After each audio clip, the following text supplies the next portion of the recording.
We spend a vast amount of energy searching for the perfect formula. Between 10-step guides, daily morning routines, and optimization hacks, we constantly try to capture and package the exact sequence of actions required for success. The Tao Te Ching, an ancient text forming the foundation of Taoism, rejects that entire mindset.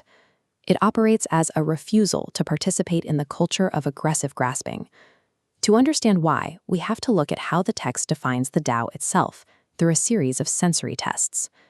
Chapter 14 explains that when we look directly for it, the target fades completely out. The text names this invisible state the equable. We apply the second test and listen for it, but the sound wave abruptly flatlines into silence. The text calls this the inaudible. We try the third test and reach out to touch it, but the target slips right through our fingers and dissolves instantly upon contact. This ungraspable quality is named the subtle. When you blend these three unmeasurable, null-state qualities together, you get what the text calls the one. It is a state of ceaseless action that possesses no physical form. Curious. This presents an obvious problem. How are you supposed to practically utilize a philosophy that actively defies all sensory measurement and physical form? To find the answer, we have to look past the abstract definitions and analyze the specific, often bizarre behavior of the ancient masters who supposedly put this philosophy into practice. If you picture an enlightened master, you probably imagine something like this: a flawless, powerful, superhuman being radiating golden light from a mountaintop.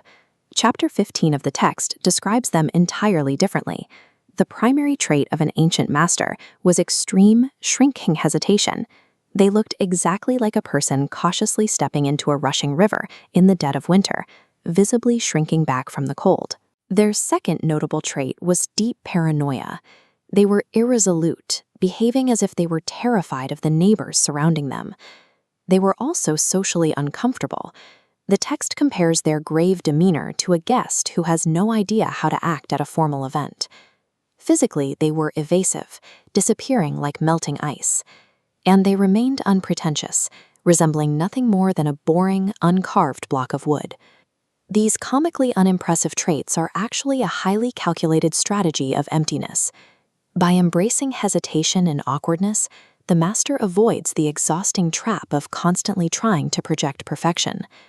The text uses a specific physical metaphor to ground this strategy. Think of a glass filled with chaotic, swirling, muddy water. The author then poses a direct question: who can take this muddy water and make it clear?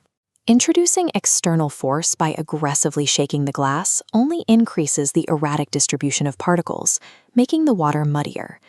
The Taoist solution requires complete stillness. By allowing movement to cease, gravity pulls the dirt downward, leaving the upper area completely clear. The ancient masters applied this same logic to human interaction.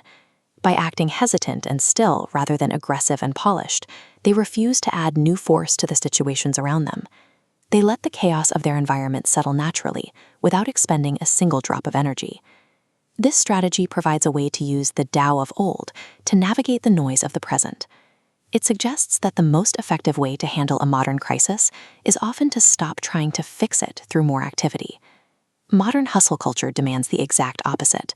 We are told to constantly accumulate wins and achievements so we can appear shiny and complete at all times. So the next time everything around you feels chaotic, resist the urge to stir the water. Channel your inner block of wood, let the environment clear itself, and stay muddy.